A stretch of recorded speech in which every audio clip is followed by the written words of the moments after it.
This is Nelson Olmsted. Sleep no more.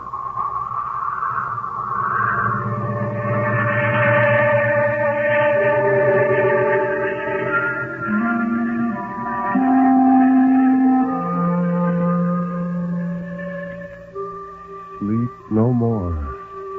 Turn down the lights. Sink back in your chair and don't look into the shadows. In the shadows, there may be moving things. Tonight, it may be, you will sleep no more.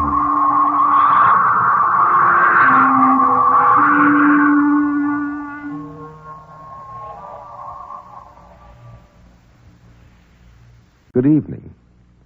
This is Ben Grauer introducing tonight's Tale of Terror, told by Nelson Olmsted on the National Broadcasting Company's presentation of Sleep No More. The story of terror can be as simple as a sheeted ghost rattling chains.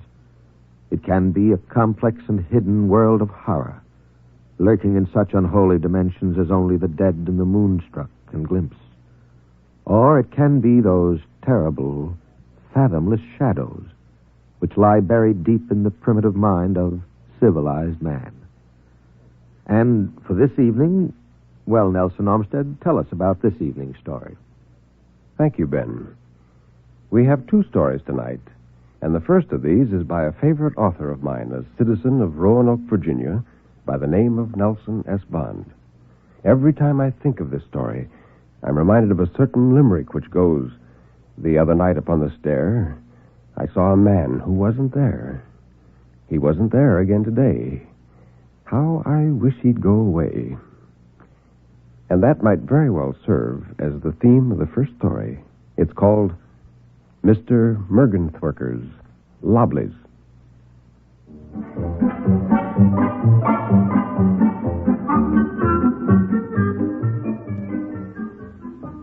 The faint tap on the door of my office gave me a chance to get my feet off the desk before I shouted, "Come in!"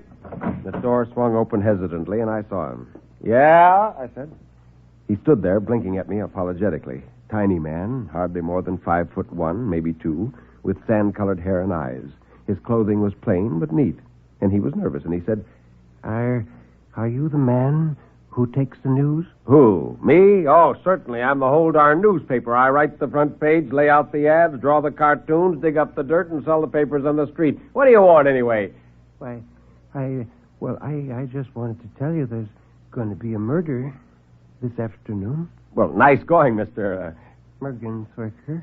Henry Mergenthurker. Nice going, Mr. Mergenthurker. You socked it right in the button that time. There is going to be a nice little murder this afternoon. A classic case with all the trimmings. I'm just writing the headlines now. D.A. slays maiden. Oh, no, not the district attorney. Nothing like that. It's the girl up in the Bronx, a secretary named Hazel Johnson.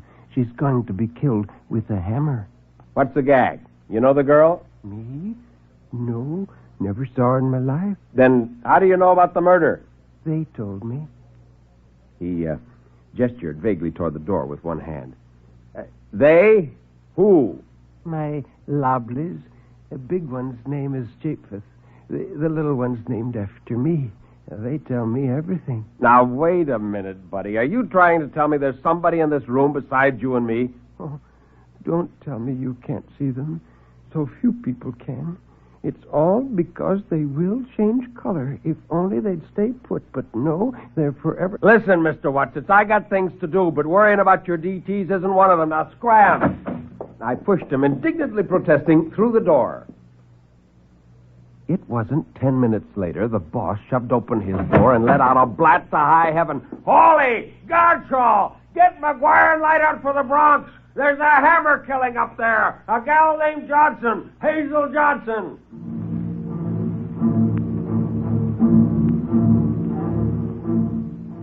The funny part about it was there was no mystery connected with this hammer job. They caught the guilty man an hour after they found the body, and he confessed right off the bat. What I mean is, there wasn't one thing to connect my weird visitor with the case. So the affair bothered me. I looked up the name Mergenthurker in the telephone book and the city directory, but it wasn't in either one of them. I don't know just what I would have done if it had been. After all, you can't go to the Bobbies and say, look here, a guy named Mergenthurker has 2 green familiars who told him there were going to be a murder. So I puzzled over the thing for a week or so, and then it gradually dropped out of my mind and might never have occurred to me again if I hadn't dropped into Tony's joint one night for a drink. Now, the back room is a dimly lit little hole with only about 4 tables, and as I entered, I saw this Mergenthurker sitting at the best table with a beer glass before him. The places on his left and right had beer glasses, too, but no one was sitting there. The sandy little man looked up as I entered. Oh, hello. Won't you join us? Oh, not there. Oh, you sit on Henry. I took the chair across from him. It's so dark in here. I guess you didn't see Henry, did you? No, I didn't.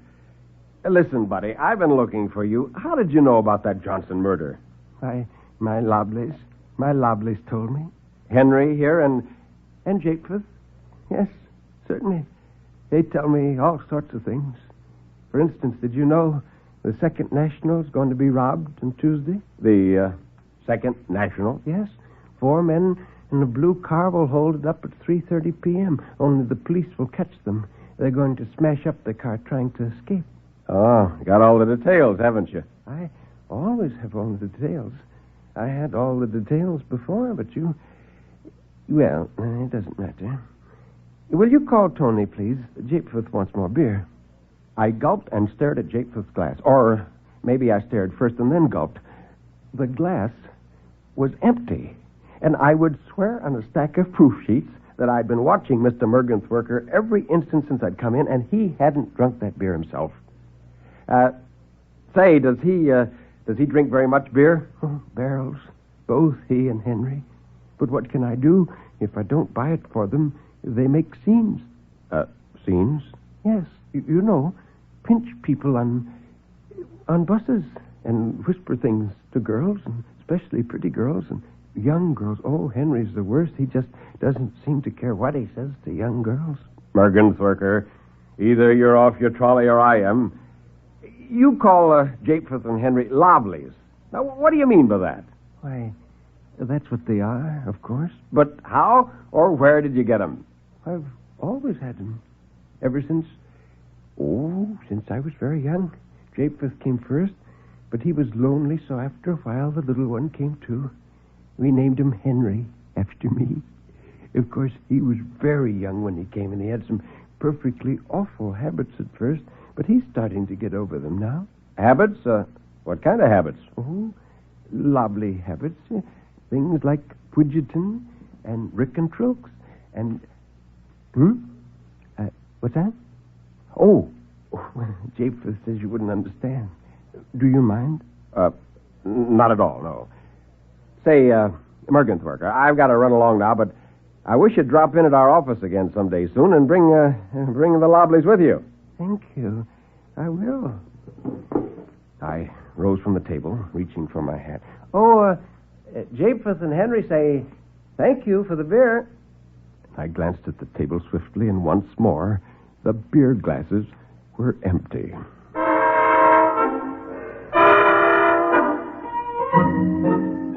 At 3 o'clock the next afternoon, I hoked up a phony excuse to plant 2 of the boys and a cameraman in the Second National Bank. At 3:30 on the dot, a blue sedan drew up. 4 men stepped out, whisked briskly into the bank, covered the joint with a Tommy gun, scooped up the gravy, and moved along. At 3:57, their car, closely followed by my 3 men and the police, clipped an elevated post on 6th. And at 4:10, my sheet pulled the first beat this burg had seen in the past 6 years, a complete pictorial account of the Second National Robbery. I had just finished receiving the boss's congratulations, without a bonus, of course, when Mergenthurker came in. He was beaming delightedly. So, he said triumphantly. So, I agreed slowly. You were right. I don't know how or why, but you were. Oh, it's my Loblies. They know everything. Man, with Japheth and Henry to help you, you could be the richest guy this side of Hades. Do they know the result of horse races and lotteries and football games? I suppose so. I never stopped to think. Why, my goodness, I couldn't I? Well, it looks as if. Here, won't you and the boys sit down? Oh, no. Oh, my. What? I never even thought of using Henry and Japheth to... Oh, will you come across the street and have a drink with us and talk it over? Well, why not? I said. When we reached the street, he grabbed my arm and helped me back. Let them go ahead, he whispered. Perhaps they wouldn't exactly like it if they knew I was planning to use them like that. I'll have to break it sort of gently and see what they think. I wouldn't want to... no, Henry! Henry! Suddenly he left me and darted into the middle of the street in front of a huge truck, arms outthrust before him as though to push some slighter body out of danger. A horn growled, brakes squealed viciously, somewhere a whistle shrilled, and the pattering of many voices tightened into a murmuring knot in the center of the street. Numbed with fear, I elbowed my way through the crowd. Mergenthurker, his body grotesquely twisted, lay crumpled on the asphalt. I leaned over him and lifted his head in my arm. His eyes fluttered open and he recognized me. Henry, is he all right? There. Yes, I thought so. Then he is safe. Now, you just take it easy, Guy. There'll be an ambulance here directly. For me? Oh, no, I can't die. Japheth, Henry, what will they do without me? My Loblies, my lovely, beautiful Loblies. Nobody to talk with, nobody to buy them beer. And Henry is so young. Listen, they'll be all right. Now, I'll take care of them. Thank you. Thank you very much, said Mr. Mergenthurker.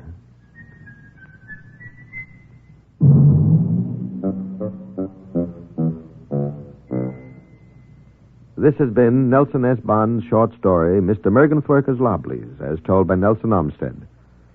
And now, sir, what's the second of tonight's stories? It's something of a paradox, Ben. A chilling story of a heat wave. During the dog days of summer, have you ever thought what heat could do to your mind if you are nervous and excitable? This second story concerns two men who found the hot, oppressive, humid weather charged with mystery and weird prophecy. This is W.F. Harvey's remarkable narrative, August Heat.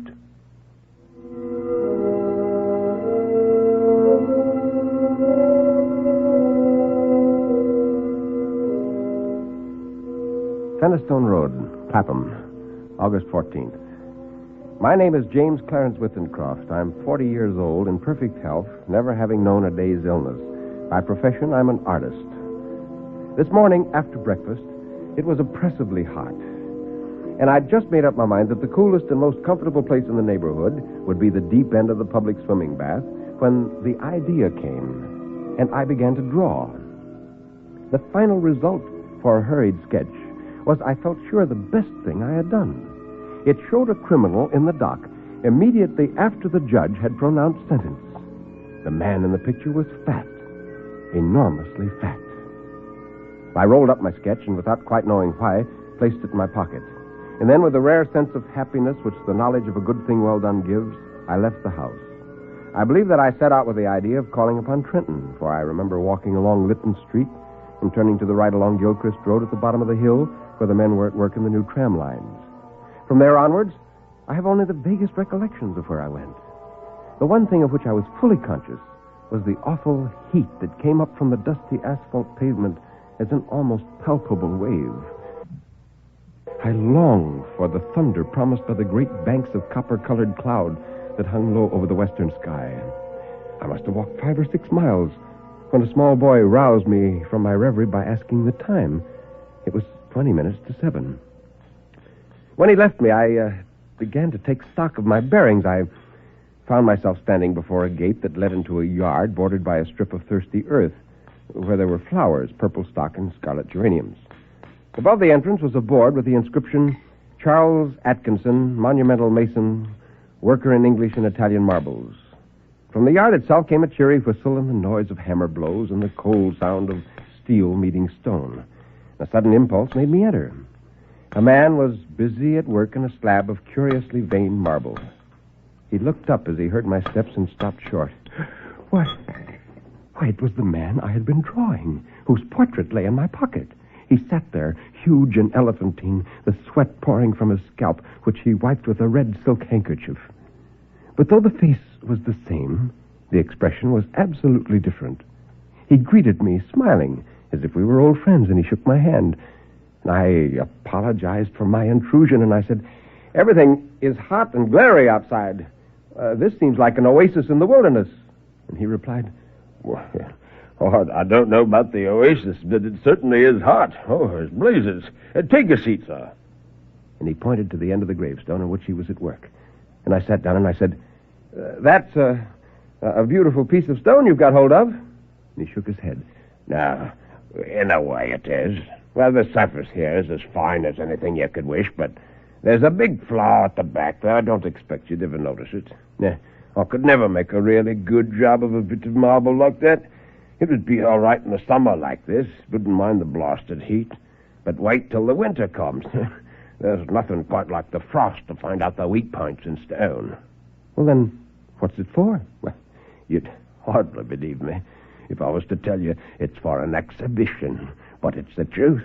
Artists have exhibitions. So do grocers and butchers. We have them, too. All the latest little things in headstones, what say?" He resumed his work. We went on to talk of marbles and which sort best withstood wind and rain and which were easiest to work, and then of his garden and of a new sort of carnation he'd bought. At the end of every minute he would drop his tools, wipe his shining head, and curse the heat. I said little, for I felt uneasy. There was something unnatural, uncanny meeting this man. I tried at first to persuade myself that I had seen him before, that his face, unknown to me, had found a place in some out-of-the-way corner of my memory. But I knew I was practicing little more than a plausible piece of self-deception. Mr. Atkinson finished his work, spat on the ground, and got up with a sigh of relief. "There. Now, what do you think of that?" he said with an air of evident pride. The inscription, which I read for the first time, was this: "Sacred to the memory of James Clarence Withencroft, born January 18th, 1902. He passed away very suddenly on August 14th, 1942. In the midst of life, we are in death." For some time I sat in silence, and then a cold shudder ran down my spine, and I asked him where he'd seen that name. "Oh, well, I didn't say it anywhere. I wanted some name, and I put down the first one that come to my head. Why do you want to know?" It's a strange coincidence, but the name happens to be mine. And the dates? Well, I can only answer for my birth date, and that's correct. But according to your stone, I will die today, August the 14th. Now, what about that? Boy, it's a rum go. But he obviously knew less than I did. I told him of my morning's work. I took the sketch from my pocket and showed it to him. He looked at the picture of himself being sentenced in court, and then he said, "Oh, and it was only the day before yesterday that I told Maria there was no such things as ghosts." Well, neither of us had seen a ghost, but I knew what he meant. "You probably heard my name," I said. "And you must have seen me somewhere and have forgotten it. Were you at Clacton-on-Sea last July?" I had never been to Clacton in my life. We were silent for some time. We were both looking at the same thing, the two dates in the gravestone, and one was right. We resumed our conversation at the point we'd left off. "You must excuse my asking," I said, "but since my picture of you shows you being sentenced in court, do you know of anything you've done for which you could be put on trial?" And he shook his head. "Well, I'm not bankrupt. Business is prosperous enough. Oh, well, 3 years ago I bribed the gravedigger with a turkey at Christmas, but that's all I can think of." He got up, fetched the can from the porch, and began to water the flowers. "Twice a day, regular in hot weather, and then the heat sometimes gets the better of the delicate ones. And ferns, good Lord, they'd never stand it. I'll say, where do you live?" I told him my address. It would take an hour's quick walk to get there, and I said, "Why?" "Well, now, it's like this. We'll look at the matter straight. If you go home tonight, you take your chance of accidents. A cart may run over you. There's always banana skins and orange peels, to say nothing of fallen ladders. Now, the best thing we can do is for you to stay here till it's 12 o'clock. We'll go upstairs and smoke. It may be cooler inside. To my surprise, I agreed.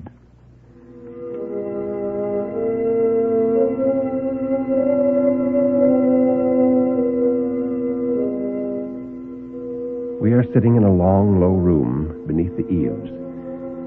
Atkinson has sent his wife to bed. He himself is busy sharpening some tools at a little oil stone, smoking one of my cigars the while. The air seems charged with thunder. I'm writing this at a shaky table before the open window. The leg is cracked, and Atkinson, who seems a handyman with his tools, is going to mend it as soon as he's finished putting an edge in his chisel. It's after 11 now. I shall be gone in less than an hour. But the heat is stifling. It's enough to send a man mad. Signed, James Clarence Withincroft. Well, there we are, Atkinson. I've written down all that's happened to us in this strange day. Have you finished with your chisel? Well, I say, Atkinson, what's the matter, man? You're as pale as a ghost. Atkinson, what are you doing? Wake up, man. Atkinson. Atkinson! Atkinson,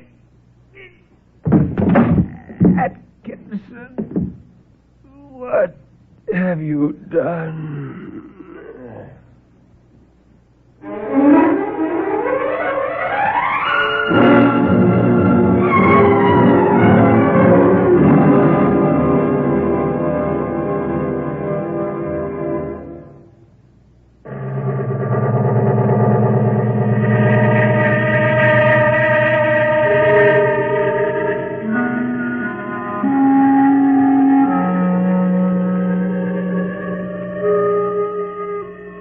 You can turn up the lights now. You can look around you. Nobody is there, really. Everything is all right, isn't it?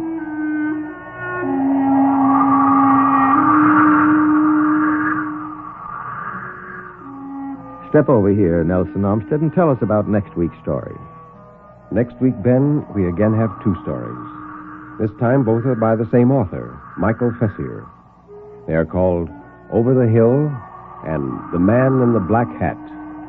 I know you'll enjoy them.